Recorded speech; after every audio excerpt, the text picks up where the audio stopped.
디스토피아 세계에서 가장 강력하고 무자비한 왕이 중세 2세기에 환생하는 이야기입니다. 갓난아기로 눈을 뜬 그는 부모가 자신을 사랑과 기쁨으로 바라보는 것을 발견합니다. 부모는 신생아의 얼굴이 자신들과 닮았다며 새로운 가족 구성원의 탄생에 기뻐합니다. 아버지 레이놀즈는 아들의 이름을 아서라고 짓고 곧바로 아서에게 자신을 파파라고 부르라고 합니다. 하지만 어머니인 앨리스는 아서가 아직 너무 어리다고 생각합니다. 두 젊은 부모가 신생아와 즐거운 시간을 보내는 동안 아서는 이 두 사람이 누구인지, 왜 자신을 부모라고 주장하는지 궁금해합니다. 만약 그들이 정말 자신이 주장하는 사람이라면 그는 전생에서 어떻게든 죽고 기억을 온전히 간직한 채 환생했다는 뜻입니다. 아서는 수많은 승리와 세계 정복 후 신들에 의해 무력한 유아로 전락한 현실을 믿을 수 없다는 듯 별이 빛나는 밤하늘을 바라봅니다. 그는 적어도 당황스러워하고 트림하는 과정을 거쳐야 한다는 사실에 대리 부끄러움까지 느끼고 있습니다. 아서의 부모님은 그를 잘 돌봐주시기에 아서는 현재 삶을 싫어하지는 않지만 여전히 불만족스러워합니다. 그는 기저귀를 차고 싶지 않고 누군가 자신을 해칠지도 모른다는 끊임없는 두려움을 느낍니다. 그가 경계를 유지하기 위해 할 수 있는 일이라고는 주먹을 꽉 쥐는 것뿐입니다.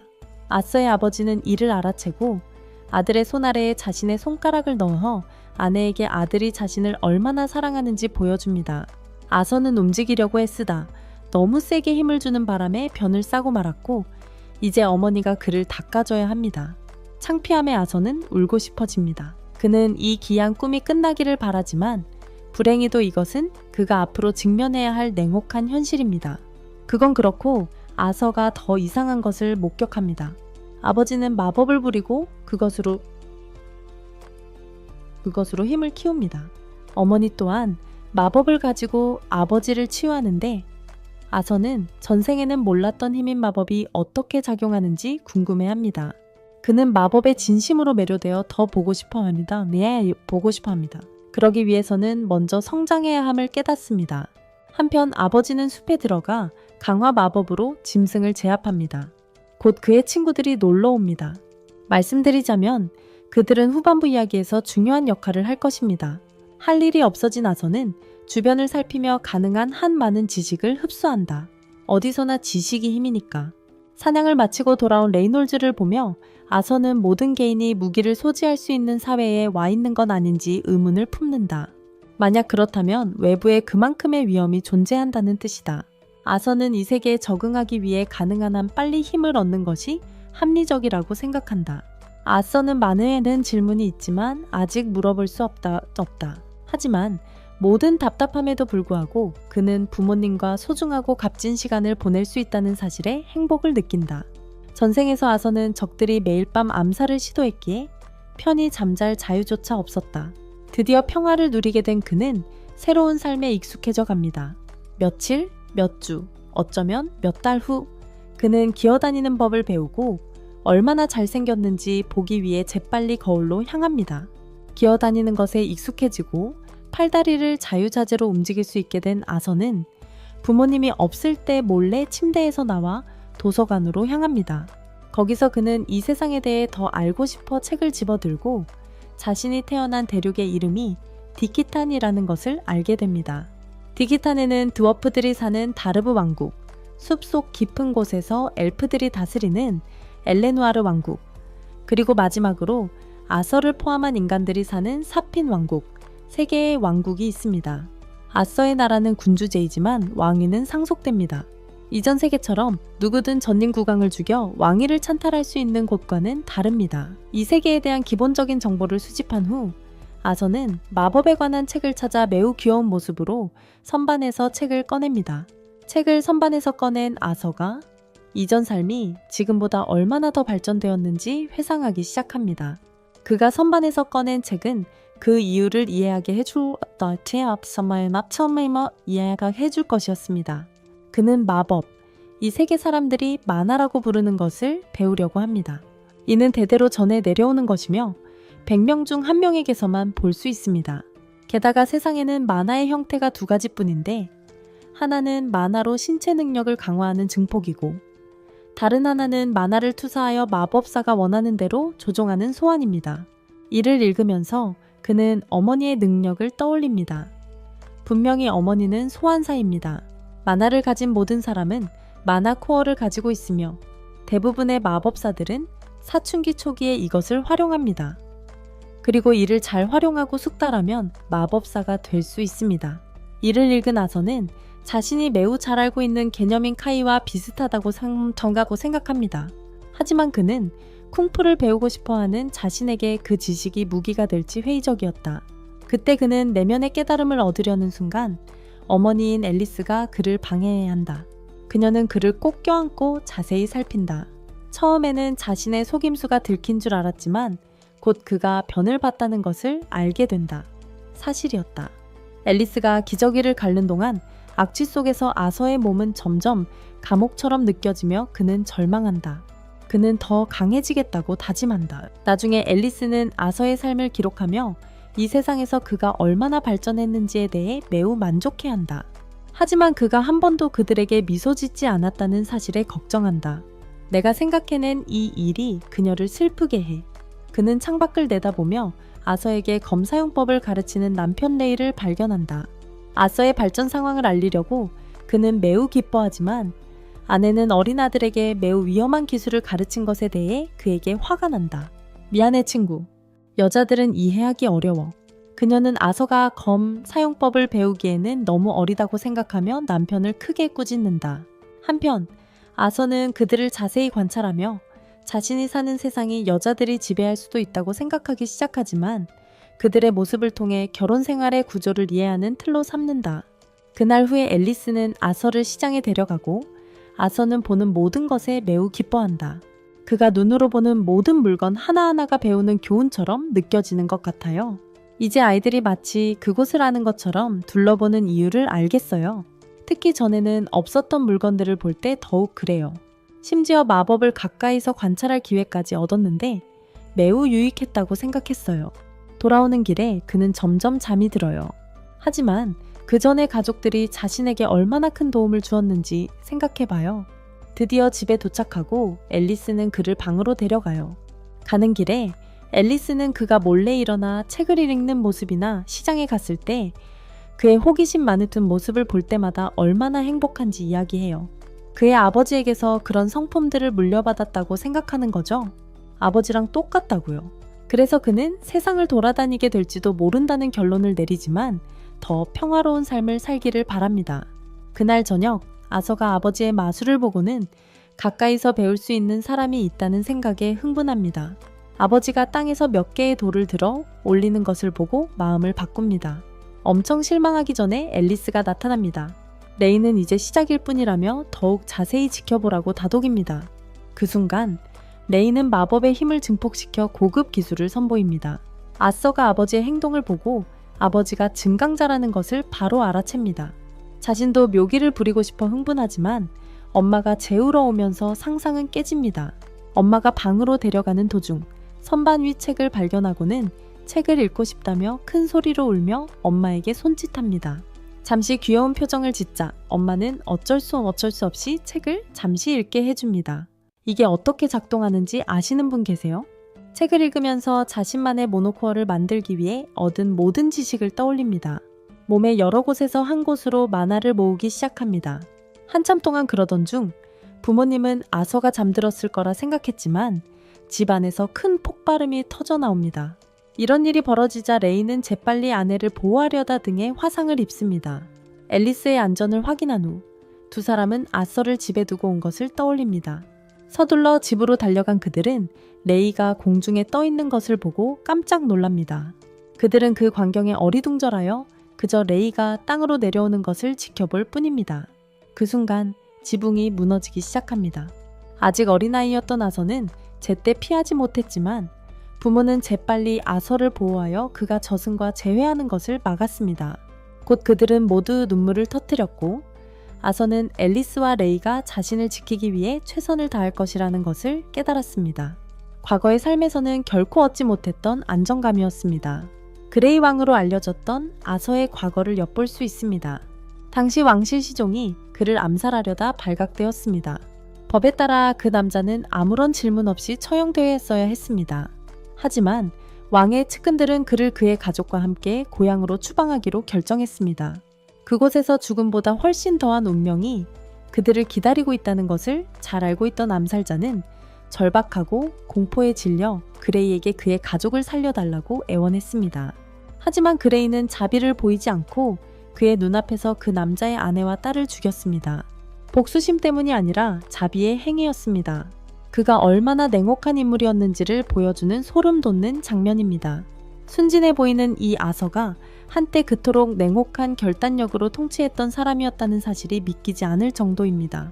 지금 아서는 아버지 레이와 시간을 보내고 있는데 레이는 아서에게 자신의 것과 똑같은 격투용 장갑 한 쌍을 선물합니다.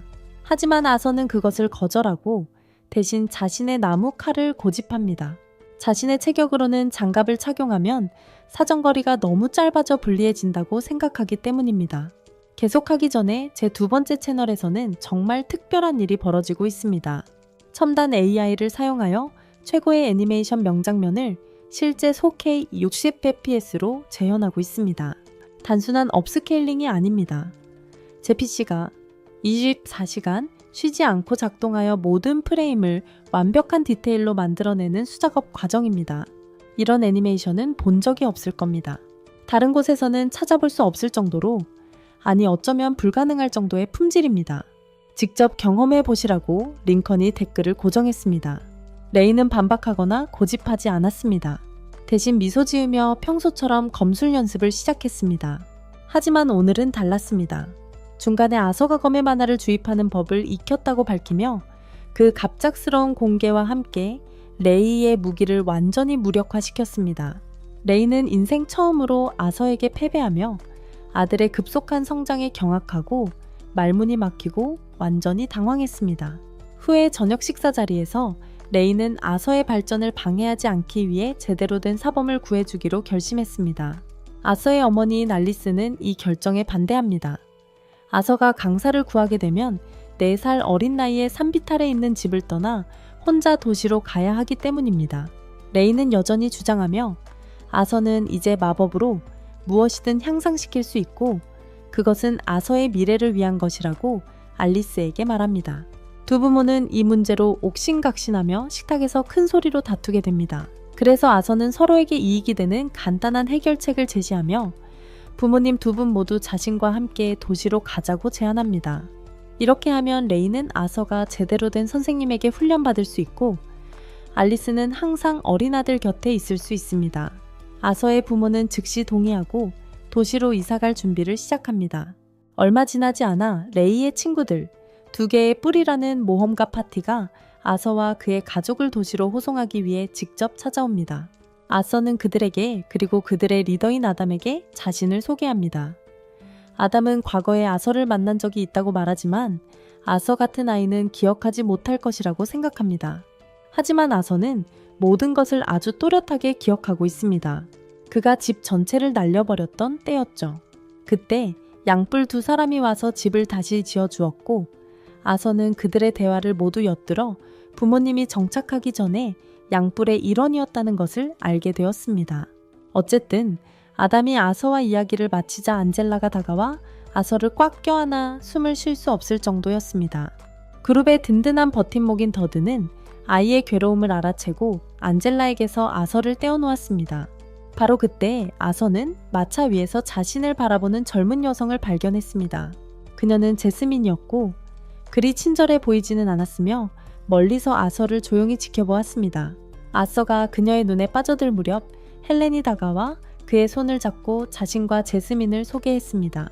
두 뿔의 소개가 끝나고 자이러스 시티로 향하는 여정이 시작됩니다. 아서르는 하늘을 나는 자동차가 일상이었던 자신의 옛 세상과 비교하며 이 교통체계가 얼마나 원시적인지 속으로 조용히 중얼거립니다. 하지만 특히 항상 자신을 걱정해주는 어머니가 곁에 있으니 그렇게 나쁘다고 생각하지는 않습니다. 그들은 매일 몇 번씩 휴식을 취하는데 그중 한 번 야생 늑대 몬스터 무리가 공격해오면서 아서는 세상이 얼마나 위험한지 직접 깨닫게 됩니다. 제스민이 늑대들과 싸우기 위해 나서서 단검을 사용하여 거뜬히 제압합니다. 레이, 아담과 두 뿔의 다른 대원들도 전투에 합류하고 이내 상황을 처리합니다. 유일한 관찰자였던 아서는 동료들에게서 동기를 얻고 또 이후 다음 싸움에 참여하기를 기대하기 시작합니다. 그날 밤 연회를 벌이는데 아서는 앨리스가 아무것도 먹지 않는 것을 알아차립니다. 배가 부르다고 하는데 뭔가 이상해. 레이의 팔에 상처를 발견하고 곧바로 일어나 그를 치료한다. 그러자 분위기가 바뀌고 주변 사람들은 경계하며 외부인이 지켜보는지 확인한다. 아서에게는 그들이 치료 마법이 드물고 이 세계에서 매우 귀중하기 때문에 조심하는 것이라는 사실이 분명해진다. 알고 보니 레이와 앨리스가 외딴 언덕에서 혼자 사는 유일한 이유는 앨리스의 치유 능력을 남의 눈에 띄지 않게 하기 위해서였다. 잔치 후 아담은 아서를 부모님께서 빌려와 레이의 말처럼 정말 실력이 있는지 아서와 겨뤄보고 싶어 한다. 나머지 사람들도 신동의 잠재력에 궁금해하며 주변에 모여들어 예상치 못한 군중이 생긴다. 겨우 4살인 아서는 아무도 자기 걱정을 조금도 하지 않는다는 사실에 의아해한다. 어쨌든 이것은 아서가 아버지가 아닌 다른 사람과 하는 첫 번째 무술 연습 경기이며 레이처럼 나무 막대기만 사용하는 것이 아니라 아담은 붕대를 감은 진짜 창을 사용하고 있습니다. 결투가 시작되자마자 아담은 망치로 자신의 창을 강화하는 데 시간을 낭비하지 않습니다. 아서는 같은 방식으로 대응하지만 한 단계 더 나아가 발에 만화를 주입하여 속도를 극적으로 높입니다. 순식간에 그는 앞으로 돌진하여 아담이 반응하기 전에 첫 타격을 입힙니다. 바로 그 후 그는 아담의 다리 사이를 깔끔하게 미끄러져 거리를 두고 그의 놀라운 속도와 정확성에 모두들 말문을 잃습니다. 싸움은 더욱 치열해지고 그들은 정면으로 충돌하지만 힘의 차이는 부인할 수 없게 됩니다. 아서는 원초적인 힘이 없어 아담의 공격에 완전히 그리고 말 그대로 날아가 버립니다. 충격으로 그는 날아가 버리고 현재 자신의 몸이 직접적인 전투에는 얼마나 가볍고 연약한지를 즉시 깨닫습니다. 앙젤라가 바람 마법으로 아서의 낙하 속도를 줄여 땅에 세게 부딪히지 않도록 부드럽게 내려앉게 했다. 더드는 곧바로 다가와 어린애에게 너무 심하게 굴었다며 아담을 나무랐다. 애초에 잔디에 자제하라고 했던 것을 상기시키며 아담은 양손을 들며 변명했다. 아서의 기술에 완전히 속수무책이었기에 흥분했을 뿐이라고. 속으로는 레이가 이 아이를 4살짜리 괴물로 만들기 위해 어떤 지옥 같은 훈련을 시켰을까 궁금해했다. 옆을 돌아보니 제스민이 이상하다는 듯이 자신을 바라보고 있었다. 제스민은 그가 어떻게 그런 기술을 썼는지 궁금해하며 자신에게도 가르쳐달라고 애원했다. 제스민의 표정이 굳은 것을 보고 아담은 그녀가 원하는 것을 얻을 때까지 포기하지 않을 거라는 결론을 내렸다. 다음날 아침, 그들은 여정을 계속 이어갔고 곧 아서의 훈련을 계속하기 위해 조용한 곳에 멈춰섰다. 아담은 그에게 창 사용법을 가르치고 아버지는 몸치였던 그에게 헬스보이 같은 동작들을 보여줍니다. 그 후 헬렌은 그에게 활쏘기를 가르쳤고 그는 짧은 시간 안에 프로가 되었습니다. 하루 훈련을 마치고 그는 제스민이 요청한 수업을 해주었고 그녀는 빠른 습득력을 보였습니다. 그날 밤 그가 책을 읽고 있자 제스민은 그의 존재하지 않는 잘생김에 홀린 듯 그를 계속 바라봅니다. 곧 그녀는 스토커처럼 변했습니다. 다음 날은 아서의 생일이었고 제스민은 그에게 단검을 선물했습니다. 다른 여자들의 놀라움 속에 그녀는 그에게 단검 사용법까지 설명하기 시작했습니다.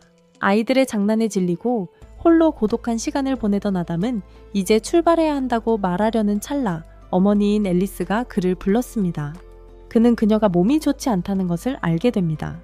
그가 무슨 문제냐고 묻자 그녀는 그가 그녀의 거짓말을 믿지 않음에도 불구하고 괜찮다고 확신시킵니다. 그들이 여정을 계속하는 동안 곧 도중에 산적들의 공격을 받습니다. 그런 일이 발생하자 그들은 모두 마차에서 뛰어내려 방어 자세를 취합니다. 산적들이 그들에게 화살을 퍼붓지만 안젤라는 마법 방벽으로 그들을 보호합니다. 밖을 내다보며 아서는 그들이 대부분 포위되었다는 것을 알아챕니다. 반면에 정육면체 모양의 머리를 한 산적 두목은 여자들과 아이들을 좋은 값에 팔 생각이라며 해치지 말라고 부하들에게 명령합니다. 바로 그때 산적들이 그들에게 거세게 돌격하고 분명히 두려워하는 알리시아는 아서에게 진정하라고 합니다. 도적들이 더 가까이 오기 전에 더든이 그들을 날려버립니다. 레이가 재빨리 주먹을 날리는 동안 한 도적이 레이를 공격하려는 순간 헬렌이 그의 악랄한 심장에 화살을 꽂습니다. 게다가 아담은 창으로 도적들을 베어넘기고 제스민은 단검으로 그들을 공격합니다. 그들의 모습을 지켜보던 아서가 쌍뿔 파티원들이 개인적으로 뛰어난 실력을 갖추었다는 것을 인정합니다. 하지만 도적들의 수가 압도적으로 많아서 그들은 승산이 없습니다. 한동안 싸운 후 그들은 모두 지쳐 쓰러지고 도적들은 계속해서 그들을 공격합니다. 곧 도적들이 레이를 마차에 내던지고 그는 의식을 잃습니다.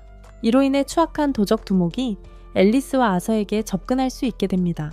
레이의 상태를 본 두 사람은 마차에서 뛰쳐나가지만 이때 레이가 의식을 되찾고 망가진 몸으로도 물러서 달라고 부탁합니다. 그는 여전히 남자로서의 책임을 다하려 합니다. 아서에게 어머니를 데리고 도망치라고 합니다. 이 말을 들은 어리석은 아들은 함께 싸우겠다며 남겠다고 고집하지만 아버지는 어머니가 임신했다는 사실을 밝힙니다.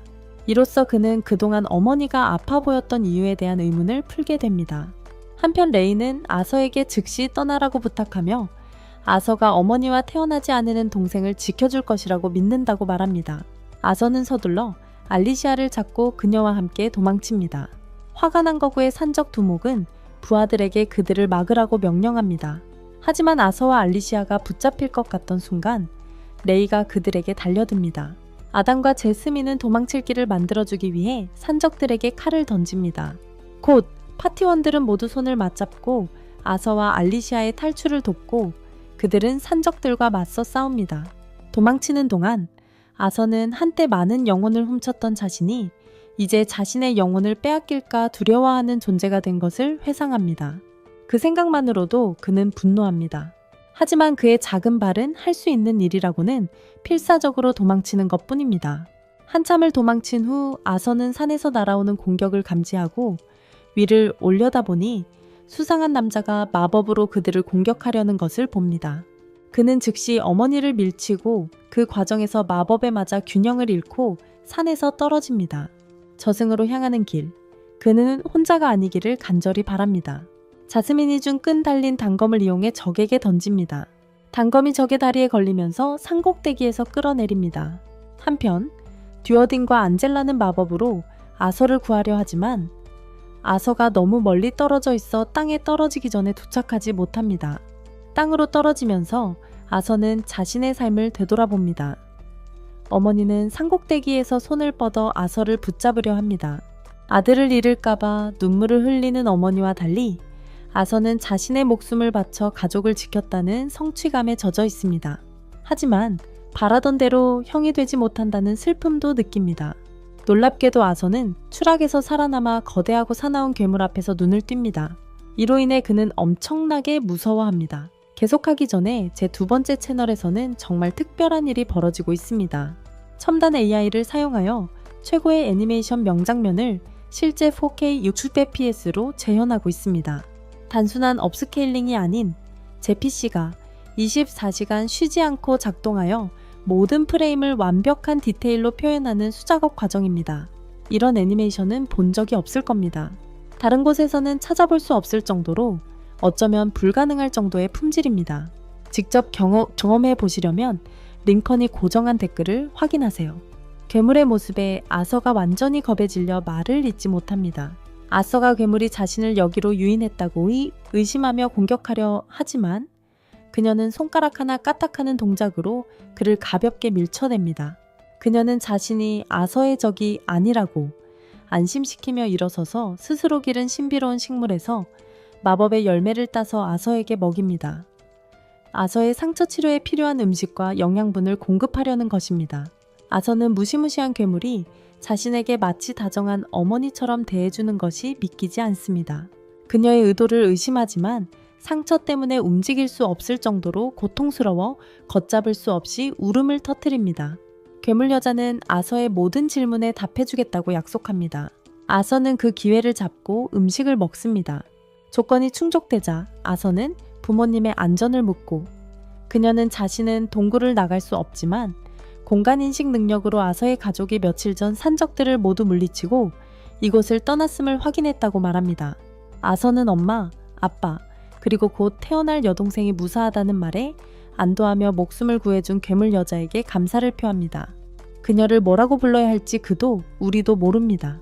그녀는 자신을 실비아라고 소개하고 실비아는 깊은 비밀을 숨기고 있는 것 같습니다. 아서르는 실비아의 보살핌 아래 며칠을 보내며 계속 과일을 먹습니다. 과일은 그의 회복을 가속화하여 상처를 완전히 치유합니다. 이제 움직일 수 있게 된 그는 집으로 돌아가고 싶어 합니다. 하지만 실비아에 따르면 그들은 치명적인 짐승과 산적들의 영토에 있습니다. 그리고 아서가 혼자 간다면 하루도 버티지 못할 것입니다. 그럼에도 실비아는 이 아이가 가족과 헤어지는 것을 볼 수 없어 그를 떠나보낼 방법을 생각해냅니다. 남은 마법의 힘을 사용하여 차원의 균열을 열 준비를 시작합니다. 한편 아서는 검술 연습에 매일매일을 보냅니다. 그는 흉측하게 생긴 괴물인 그녀가 자신에게 무슨 비밀을 숨기고 있는지, 왜 자신에게 그렇게 다정한지, 가슴에 난 구멍의 이유는 무엇인지 끊임없이 궁금해합니다. 하지만 그녀는 자신에 대해 전혀 말하지 않으니 알 길이 없습니다. 훈련 후에는 마나 코어를 강화하기 위해 명상을 하는데 이 모습이 실비아의 관심을 끕니다. 그녀는 그에게 더욱 놀라운 것을 보여줍니다. 마법을 사용하는 동시에 주변에 마나를 모으는 방법입니다. 실비아는 사람들의 마나에 대한 고정된 개념 때문에 마나를 따로 모으고 사용하는 문제가 생겼다고 설명합니다. 그녀는 자신과 같은 많은 존재들은 동시에 두 가지를 할 수 있으므로 마나 고갈 문제가 전혀 없다고 지적합니다. 마법 짐승들은 이 기술을 마치 숨쉬는 것처럼 자연스럽게 할 수 있다고 덧붙입니다. 그녀는 아서에게 그 능력을 배우고 싶냐고 묻습니다. 물론 아서는 주저없이 열정적인 예라고 대답합니다. 하지만 가르치기 전에 그녀는 한 가지 질문을 합니다. 왜 그 능력을 원하는가? 아서는 정직하게 대답합니다. 그 힘을 얻으면 더 강해지고 그 힘으로 사랑하는 사람들에게 해를 끼치려는 자들에게 죽음을 가져다 주고 싶다고 말합니다. 순진한 그의 대답에 또 한 번 이 말을 탁 칩니다. 실비아는 그가 실패했다고 말합니다. 그녀는 증오심에 찬 사람에게는 가르치기를 거부합니다. 하지만 아서르는 과거 최강의 왕으로서의 뼈아픈 경험을 바탕으로 적을 증오하는 것은 당연하다고 생각합니다. 실비아는 아서의 잔혹성을 감지하고 사람을 해치는 것은 결코 추구해야 할 것이 아니라고 말합니다. 그리고 잠시 후 그를 너무 세게 쳤다고 사과합니다. 하지만 동시에 그를 완전히 파괴할 수 있는 그 손으로 그를 부드럽게 어루만질 수도 있다는 것을 상기시켜줍니다. 그녀가 그에게 이해시키고 싶은 바로 그것입니다. 다른 사람에게 친절한 것이 더 낫습니다. 분노, 증오, 폭력은 고통만 남기기 때문입니다. 그녀는 연민으로 그의 목숨을 구했고 그 친절한 행위를 그의 증오로 더럽히는 것을 원치 않습니다. 아서가 그녀가 가르치려는 것을 천천히 이해하기 시작하자 그녀는 그에게 또 다른 질문을 합니다. 그가 더 강해졌을 때 자신의 힘을 무엇에 사용할 것입니까? 아서는 부모님과 친구들과 함께 보냈던 시간의 기억을 떠올리며 사랑하는 사람들을 보호하기 위해 더 강해지고 싶다고 대답합니다. 그리고 이번에는 실비아가 승낙합니다. 한편 근처 절벽에는 실비아와 똑같이 생긴 또 다른 생명체가 나타납니다. 그는 자신의 왕국에서 멀리 떨어져 숨어 지내고 있는 실비아를 찾고 있었다고 밝힙니다. 다른 회상 장면이 아서의 과거 삶으로 우리를 데려갑니다. 이번에는 왕실 집무실 안에 있습니다. 아침에 일어나서 의원인 자신의 부하의 사무실로 향합니다. 아서는 그에게 솔직하게 자신은 명목상의 왕일 뿐이라고 말합니다. 그리고 실제로는 의회가 모든 권력을 쥐고 있다고 말합니다. 자원이 고갈되고 출산율이 꾸준히 감소하는 세상에서 아서는 자신이 단지 할당된 역할을 수행하는 것, 즉 폭력의 도구일 뿐이라고 생각합니다. 그의 부하는 아서를 큰 말로 치켜쓰며 진정시키려 합니다. 어찌되었든 아서는 떠나고 얼마 지나지 않아 의문스럽게 암살당합니다. 실비아가 준 새로운 힘을 사용하려는 순간 아서는 자신의 과거 삶을 떠올립니다. 그 삶에서 그는 모든 사람이 행복한 것은 아니라는 것을 알았지만 그가 항상 해왔던 일은 카이 힘을 사용하는 능력을 깨우치는 것이었습니다. 그 순간 그 힘이 그에게 완전히 쏟아지며 그는 압도당합니다. 늘 그렇듯이 질문은 남습니다. 그는 방금 얻은 이 새로운 힘으로 무엇을 할까요? 그가 몸을 휘감는 에너지를 연습하려고 하자 실비아가 갑자기 그를 바위에 내던집니다. 그는 혼란스럽습니다. 무슨 일이 일어나고 있는 거지? 그를 돌봐주던 사람이 갑자기 그를 숨기려 하는 이유는 무엇일까요? 그녀는 그에게 두려워하지 말라고, 하지만 한동안 거기에 있어야 한다고 말합니다. 바위 안에서 그는 엄청난 힘의 급증을 목격합니다. 실비아와 똑같이 생긴 또 다른 생명체가 도착합니다. 이 생명체는 그녀를 찾아 돌아다니고 있었습니다. 실비아는 그가 자신을 찾았다는 사실에 충격을 받고 그는 피 냄새를 맡고 따라왔다고 밝힙니다. 그는 그녀에게 즉시 자신과 함께 가라고 요구하지만 그녀는 거절합니다. 실비아는 죽을 때까지 싸울 준비가 되어 있습니다. 그 생명체가 공격하려고 움직이자 그녀는 자신의 본 모습으로 변신합니다. 그녀가 서리빨을 내뿜자 주변 전체가 얼어붙습니다. 그녀는 정말 강력한 용입니다. 그 모습을 본 생명체는 그녀에게 그런 힘을 쓰면 죽을 거라고 경고합니다. 하지만 그녀는 죽음을 개의치 않습니다. 자신은 아름다운 삶을 살았고 죽음에 평화롭다고 생각합니다. 그러니 죽음을 의미한다 해도 그녀는 그에게 굴복하지 않습니다. 둘은 아서가 동굴에서 속수무책으로 지켜보는 가운데 격렬하고 무시무시한 싸움을 벌입니다. 그는 둘 모두의 엄청난 힘에 압도당합니다. 예상대로 그 생물은 매우 거세게 저항합니다. 실비아가 비장의 카드를 쓸 때까지는 그 생물이 우위를 점하는 것처럼 보이기까지 합니다. 그녀는 주변 전체를 얼리고 그 생물을 제압한 후 아서를 내보내기 위해 동굴을 엽니다. 아서가 나오자 그는 깜짝 놀랍니다. 그는 그녀의 진짜 모습을 봅니다. 그녀는 용입니다. 그녀는 위에 하늘을 열고 이제 그가 떠날 수 있다고 말합니다. 그녀는 그에게 고향으로 돌아갈 수 있도록 힘을 주었다고 말합니다. 다시 그녀는 그에게 그 힘으로 무엇을 할 것인지 묻습니다. 그녀는 그가 분노나 증오에 휩싸이지 않기를 바랍니다. 아서는 그 힘을 가족을 보호하는 데 사용할 것이라고 대답합니다. 그녀는 미소 짓습니다. 그녀는 그가 슬픔이나 증오 속에서 살기를 원하지 않습니다. 그리고 그녀에게 있어서 그 힘은 싸우거나 복수하기 위한 것이 아닙니다. 대신 그녀는 그가 모든 사람에게 사랑을 전파하기를 바랍니다. 그의 대답은 그녀를 깊이 감동시킵니다. 그를 보내주기 전에 그녀는 그에게 용의 알과 깃털을 주며 알을 깃털로 감싸라고 부탁합니다. 그러고는 그를 만지자 그는 갑자기 엄청난 에너지의 흐름으로 가득 차게 됩니다. 마치 문신처럼 빛나는 선이 그의 손가락에서 팔 아래로 퍼져 나갑니다. 그의 우솥이 찢어지면서 그 선이 드러납니다. 그녀는 그를 더 일찍 집으로 보낼 수도 있었다고 인정합니다. 그녀는 항상 그 방법을 알고 있었습니다. 아서가 생각하기에 그녀는 돌아가는 것이 위험해서 그를 계속 그곳에 두었던 것입니다. 하지만 그녀는 진실을 밝힙니다. 그녀는 그의 동행을 좋아했습니다. 이야기할 사람, 정을 나눌 사람이 있다는 건 그녀에게 오랫동안 없었던 것이었습니다. 그의 존재는 소중한 선물이었고 그도 그녀와 함께하는 시간을 진심으로 즐겼습니다. 그는 그녀에게서 많은 것을 배웠습니다. 이별은 감정적입니다. 눈물을 흘리며 아서 아들은 실비아를 지킬 수 있는 방법이 없다는 것을 후회합니다. 그는 그녀가 자신에게 많은 것을 가르쳐주고 심지어 힘을 주었던 것을 떠올립니다. 그녀는 그를 너무나 사랑으로 정성으로 대해주었습니다. 하지만 그는 그녀가 자신을 위해 해준 모든 것에도 불구하고 그녀를 구할 수 없습니다. 그는 진심으로 슬퍼합니다. 그는 그녀에게 했던 약속을 떠올리며 눈물을 흘립니다. 그는 자신이 실패했다고 느끼지만 이 모든 것은 그녀에게 중요하지 않습니다. 그녀는 감사하는 삶을 살았습니다. 하지만 부드러운 미소와 함께 그는 그녀가 용이든 괴물이든 상관없다고 말합니다. 그가 아는 것은 그녀가 가족이라는 것뿐입니다. 그녀는 집에 어머니가 있는데 어떻게 가족이라고 부를 수 있냐고 놀립니다. 그 생각을 하며 그는 미소 짓고 말합니다. 그럼 당신은 제 할머니시네요. 할머니라는 단 한마디가 그녀의 마음 깊숙이 파고듭니다. 그녀의 영혼을 꿰뚫는 듯합니다. 드래곤인 실비에게조차 그 감정은 벅차오릅니다. 그녀는 눈물을 흘립니다. 그녀는 그에게 다시 그렇게 불러달라고 부탁합니다. 그는 그렇게 합니다. 그가 할머니라고 부르는 순간 그녀는 조용히 누워 자신의 삶에 만족하며 눈을 감습니다. 아서가 그녀가 준 알과 깃털을 가지자 하늘이 열립니다. 떠날 시간이지만 그는 가고 싶지 않습니다. 그는 그녀에게 함께 가자고 애원하지만 그녀는 대답하지 않습니다. 열린 길이 닫힙니다. 그녀가 떠나자마자 실비아는 봉인된 세계를 풀어주고 그녀의 적은 힘을 되찾습니다. 그녀는 마치 죽은 것처럼 갑자기 바닥에 쓰러집니다. 그 생명체는 그녀처럼 강력한 존재가 작은 공격 하나로 죽을 수 있는지 의아해하며 다가옵니다.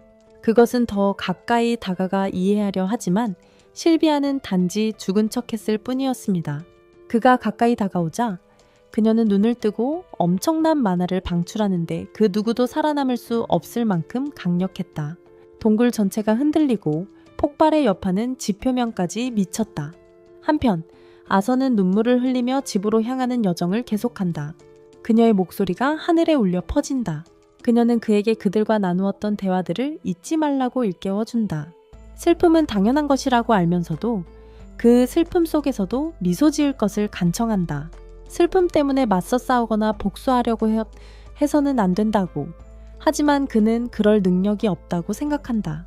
그녀는 조언한다. 그가 한꺼번에 미소를 지으려고 하면 안 돼. 차근차근 한 걸음씩, 조금씩 세상을 바꿔나가야 해. 아서가 스스로를 의심하지만 그녀는 그의 본질을 일깨워줘. 그는 그레이 왕, 가장 강한 왕이야. 그는 무엇이든 할 수 있어. 그녀는 그에게 분노와 고통으로 마음을 채우지 말고 행복한 삶을 살라고 간청해. 그녀가 곁에 있는 동안 그의 진짜 모습을 알고 있었다는 사실에 그는 충격을 받아 진실과 깊은 감정으로 가득 찬 순간이야. 그녀의 목소리는 결국 바람에 흩어진다. 이제 지상으로 돌아온 아서는 그녀의 선물을 조심스럽게 가방에 넣는다. 새로운 결의와 힘으로 그는 집으로 향한다. 한 걸음씩 미소로 세상을 바꾸겠다는 의지를 가지고. 이러한 결의는 오래갈까?